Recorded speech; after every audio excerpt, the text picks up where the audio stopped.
जय गुरुदेव। गुरुर्ब्रह्मा गुरुर्विष्णु गुरुदेवो महेश्वरः। गुरुः साक्षात् परब्रह्म तस्मै श्री गुरुवे नमः। अर्चनी वंदनी प्रातः स्मरणी परम पूजनी गुरुदेव के चरणों में बारंबार वंदन कर आरंभ करते हैं। वास्तुशास्त्र के इस 11वें पाठ्यक्रम में आप सभी का स्वागत है। और स्थपति लक्षण में हमने देखा कि जो स्थपति है, वास्तुशास्त्री है, सूत्रग्राही है, वो किन गुणों से युक्त होना चाहिए। तो कहा शास्त्र, कर्म, प्रज्ञा और शील। और शास्त्र के अंतर्गत एक स्थपति को किन किन विषयों का ज्ञान होना चाहिए, उसमें आप देखेंगे एक एक करके सारे विषय। उसमें गणित सबसे पहले लेते हैं कि गणित का ज्ञान होना चाहिए। तो गणित का ज्ञान क्यों होना चाहिए, क्यों आवश्यक है? कि ये तो वास्तुशास्त्र का बैकबोन है, रीढ़ की हड्डी है। गणित जो है, गणना करना जो है, कैलकुलेशन जो है, इसका ज्ञान होना अत्यंत आवश्यक है। तो अपने हिंदी में जो कहते हैं वो कहते हैं भाई इसको ज्योमेट्री का ज्ञान हो, रेखा गणित का ज्ञान हो, अंक गणित का ज्ञान हो, बीज गणित का ज्ञान हो। इंग्लिश में इसी को कहते हैं ज्योमेट्री हो, अर्थमेटिक हो, एल्जेब्रा हो, ट्रिग्नोमेट्री हो। ये सारे विषय जो हैं, जो 9, 10, 11 के आसपास के स्टैंडर्ड के मान लो, उतना बेसिक ज्ञान तो होना ही चाहिए। किसी प्लॉट को ड्रॉ करना है, साइट पे कैसे उसको इम्प्लीमेंट करना है, एग्जीक्यूट करना, ये आवश्यक है। पद विन्यास जो है, चाहे वो 64 पद वास्तु का करें, चाहे 81 पद वास्तु का करें, पर किसी भी प्लॉट साइज के उसके ओरिएंटेशन को सूर्य की सहायता से जो दिशा ज्ञात करते हैं, to find out the cardinal direction, intermediate direction, उसके लिए ये गणित का ज्ञान बहुत जरूरी है। छाया अपछाया को लेते हैं, पद विन्यास करते हैं, मर्म निकालते हैं, डोर लोकेशन निकालते हैं, मर्म का साइज निकालते हैं, नाड़ी वंश शिरा, ये सब आगे आएंगे। इनको फाइंड आउट करने के लिए मैथमेटिक्स का नॉलेज बहुत जरूरी है। आयादी निकालना है, किसी रेगुलर इरेगुलर शेप को ड्रॉ करना है, उसका सेंटर निकालना है। अपने कोर्स में सारे पॉइंट्स अपन कवर करने वाले हैं, उसकी चिंता नहीं करना है। तो गणित का ज्ञान आवश्यक है। और क्यों आवश्यक है उसको भी देखें थोड़ा सा। और तो कमरे बनाना है, दीवार की थिकनेस काउंट करना है। नहीं तो अपन ने दीवार की थिकनेस काउंट नहीं करी कि दीवार वो जैसे 4 इंच ईंट की बनाते हैं, अलग अलग प्रकार की ईंटें आती हैं। 9 इंच गुणित 3 इंच गुणित 4 इंच की भी आती है, 8 इंच गुणित 4 इंच गुणित 4 इंच की भी ईंटें आती है, नंबरी भी ईंट आती है, कंतरी आती है। ऐसे अलग अलग उसके साइज होते हैं। आजकल हॉलो ईंट्स भी आती हैं, ब्रिक्स आती हैं। तो वो सब ज्ञान आना चाहिए, कैलकुलेट करते आना चाहिए। कितना सरिया लगेगा, कितनी सीमेंट लगेगी, कितने ब्रिक्स लगेंगी, कितना प्लाईवुड लगेगा, डोर फ्रेम कैसे काउंट करते हैं, ये सारा ज्ञान इसमें सब गणित लगेगा, मैथमेटिक्स लगेगा। कारीगर जो है अभी के समय तक सामान्य रूप से जो मिस्त्री है, कारीगर है, कारपेंटर है, मेसनर है, वो जो बीच नीचे जो लेबर है, वो फुट और इंचेस का प्रयोग करते हैं। और अभी जो इंजीनियरिंग कॉलेज में सिखाते हैं वो मिलीमीटर है, सेंटीमीटर है, मीटर से उसमें सिखाते हैं। सारी वो जो ड्राइंग बनाते हैं, चाहे इंटीरियर डिजाइनर हो, चाहे सिविल इंजीनियर हो, चाहे आर्किटेक्ट्स हो, उनके जो डिजाइन्स हैं वो मिलीमीटर में, सेंटीमीटर में, मीटर्स में आती है।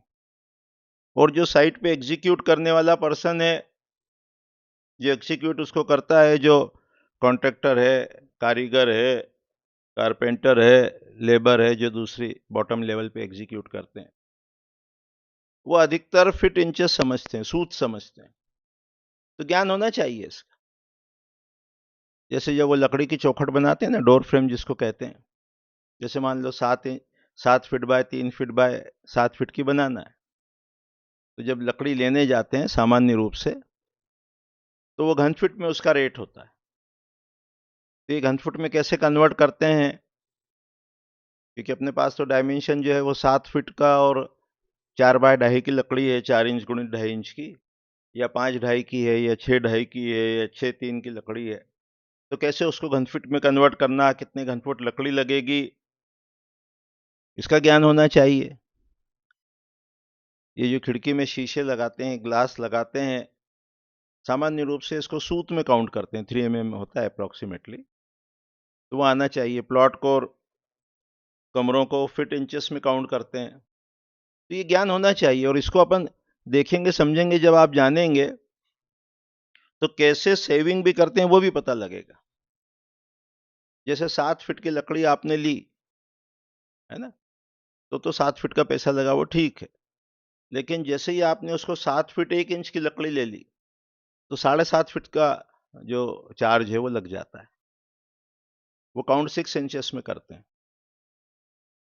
अब जैसे एक साइड पे हमको डोर फ्रेम लगवाना थी, 72 डोर फ्रेम्स थी। अब वो 1 इंच लकड़ी भी यदि एक चौखट में, एक डोर फ्रेम में 2 साइड होती है, जैसे 7 फीट की है। अब मान लो वो कारपेंटर बोल दे कि साहब वो कोने के जो काटना पड़ते हैं उसको मिलाना पड़ते हैं, तो आप 7 फीट 1 इंच की लकड़ी लेना। तो यदि 7 फीट 1 इंच की लकड़ी लेंगे तो भी एक डोर फ्रेम में 2 लकड़ी लगेगी, तो 72 डोर फ्रेम्स में वो 7.5 फीट के हिसाब से पैसा लगेगा। कॉस्टिंग बहुत बढ़ जाती है। ये स्थिति ग्लास में भी होती है। तो अपने को ये एज ए वास्तुशास्त्री कह लो, ये मालूम होना चाहिए जब आप कंस्ट्रक्शन कराएं कि क्या सिस्टम चलता है, बाजार में क्या रेट चलता है, लकड़ियां हैं उनकी ग्रेड्स हैं, उसकी जानकारी होना चाहिए। अब अपना जो पाठ्यक्रम है, सिलेबस है, इसमें अपन ये जितना भी ये मैथमेटिकल पोर्शन है उसको कवर करते हैं। आज के आधुनिक समय में ये जो कंप्यूटर है इसकी सहायता से प्लानिंग करना आसान है, तो ऑटोकैड चलाना आना चाहिए। यदि आपको प्लानिंग के कार्य में जाना है तो प्लान को कैसे ड्रॉ करते हैं वो आना चाहिए। अभी तो आधुनिक समय में अपन ने जियोजेब्रा को डेवलप कर लिया। जियोजेब्रा जो ओपन सोर्स का सॉफ्टवेयर है, तो उसमें कैसे पदविन्यास करना, कैसे डायरेक्शंस डालना, रेगुलर इरेगुलर शेप का कैसे सेंटर निकालना, उसमें कैसे ग्रिड बनाना, मर्म निकालना, मर्म का साइज निकालना, एक एक पद के डायमेंशंस को कैसे फाइंड आउट करना, ऑस्पिशियस डोर लोकेशन कैसे फाइंड आउट करना, ये सब अब आसान हो गया है। तो ये सारा जो ज्ञान है, सारा जो कैलकुलेशन है, ये गणित पर आधारित है। तो अच्छे वास्तुशास्त्री बनने के लिए, एक्सपर्ट वास्तुशास्त्री बनने के लिए, ये गणित का जो बेसिक नॉलेज है 11 तक के लेवल का, वो होना बहुत जरूरी है। पहले के समय में वो हाथ से ड्रॉ भी करते थे प्लॉट को, उससे ग्रिड भी बनाते थे। जियोजेब्रा डेवलप करा अपन ने, उसमें वास्तु पद विन्यास के लिए उसके पहले इसी प्रकार का कार्य करते थे। तो गणित का ज्ञान आवश्यक है।